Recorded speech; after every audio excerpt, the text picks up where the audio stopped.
언제 어디서나 함께하는 진리. 들려주는 대순애보. 허세를 버리는 것이 만복의 근원. 자기 PR 시대인 오늘날 사람들이 허세를 부리는 모습을 주위에서 종종 볼 수 있다. 이런 모습은 SNS와 개인 매체 등의 발달로 더욱 두드러지는 경향이 있다.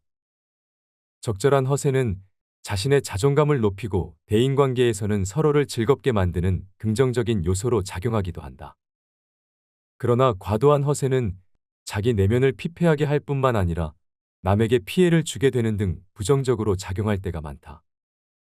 상생의 도를 닦는 우리 도인도 자칫 수도의 근본을 망각하다 보면 지나친 허세를 부리는 경우가 있다.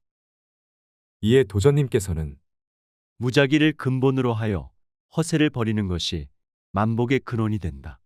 라고 말씀하시며 수도에서 허세를 경계하도록 하셨다. 여기에서 무작위는 그동안 다양한 주제로 많이 다루어졌기에 이 글에서는 허세에 대해 살펴봄으로써 이 말씀의 뜻을 이해하는 데 도움을 주고자 한다.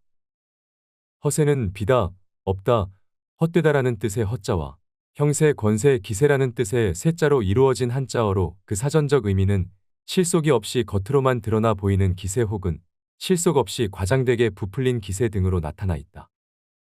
즉, 실제로는 없으면서 있는 척, 모르면서 아는 척을 하는 것으로 실속은 없이 남에게 자기 모습을 실제보다 우월하게 드러냄으로써 자신을 과시하려는 행위이다. 빈 수레가 요란하다라는 우리의 옛 속담이 허세와 일맥상통한다. 허세와 관련된 고사성어로는 허장성세가 있다. 이 말은 중국 춘추전국 시대 진나라 장군 선진이 위 나라의 오록성을 공격할 때 사용한 병법에서 유래한 것으로 실제 내가 가진 병력과 물자가 부족해도 상대방에게는 많게 보이려고 거짓으로 나의 전력을 부풀리는 전략의 의미가 있다. 그러나 이 고사성어는 오늘날 일상생활에서 대체로 부정적인 뜻으로 쓰인다. 우리 주위에서 흔히 볼 수 있는 허세는 경제력, 인맥, 지식 등에 관한 과시의 형태로 드러난다. 경제력에 관한 허세는 자기 분수에 맞지 않는 명품옷과 가방, 고급 자동차 등을 소유하거나 사용함으로써 경제력을 과시하는 형태이다.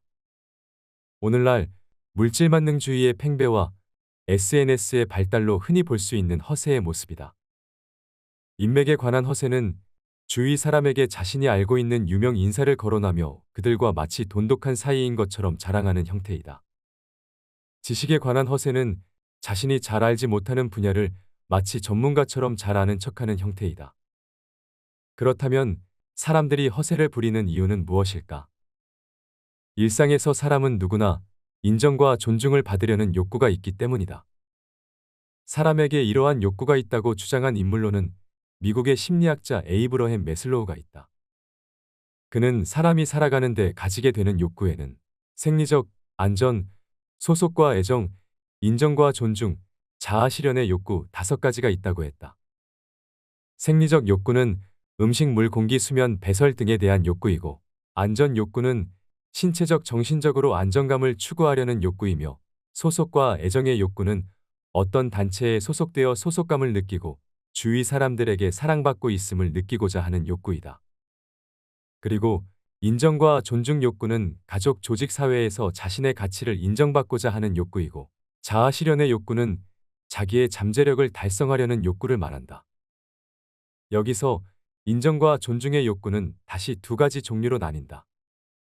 하나는 명성, 평판, 사회적 지위 등으로 타인에게 인정을 받으려는 욕구이며, 다른 하나는 성취감, 성숙함, 자존심 등 자기 스스로에게 인정을 받음으로써 자존감을 높이고자 하는 욕구이다.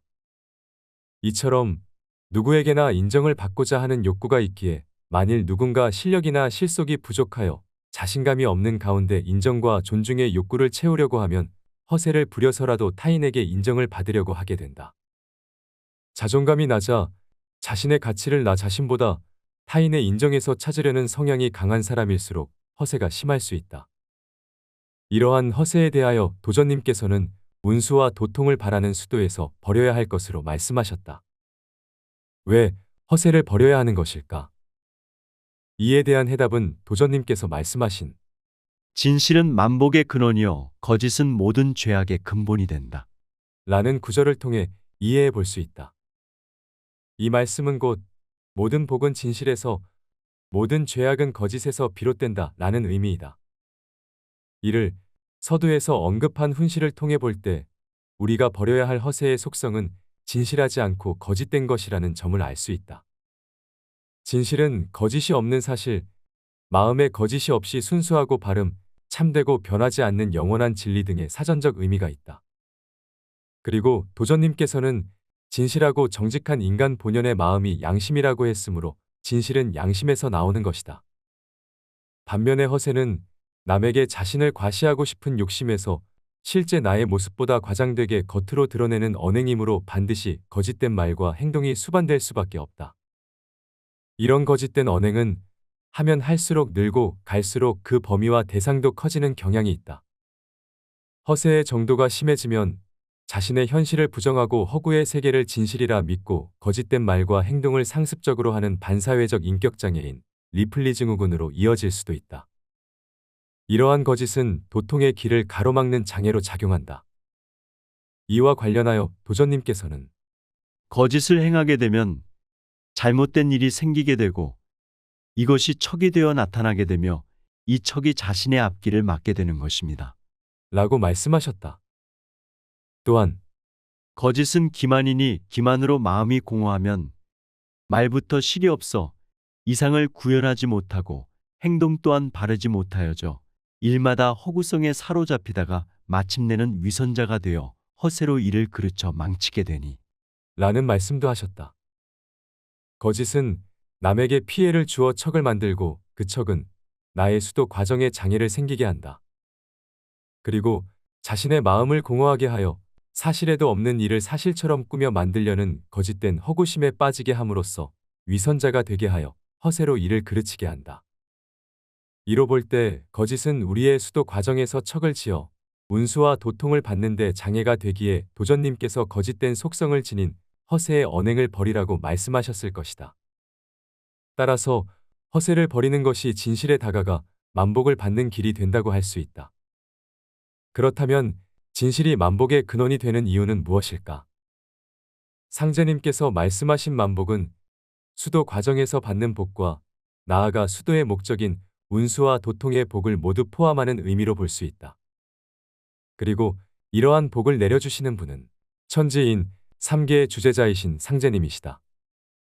이는 상제님께서 말씀하신 인간의 복록은 내가 맡았으나 맡겨줄 곳이 없어 하니로다. 라는 구절을 통해 알 수 있다. 이렇게 복을 주관하시는 상제님께서 진심견수 복설래라고 말씀하셨다. 이는 진실한 마음을 굳게 지키면 복이 먼저 온다라는 의미이다. 수도는 상제님께서 내려주시는 운수와 도통의 큰 복을 구하기 위해 양심의 진실을 찾아가는 여정으로도 볼 수 있다. 이 길에서 자칫 방심하면 양심을 잃어버리고 거짓된 허세로 방황할 수 있다. 그럴 때마다 스스로 마음을 속이지 않는 무작위로 돌아가 도전님께서 전해주신 허세를 버리는 것이 만복의 근원이라는 이정표를 떠올려 보는 것이 좋을 것이다. 허세를 버리는 것이 만복의 근원. 언제 어디서나 함께하는 진리. 들려주는 대수내보.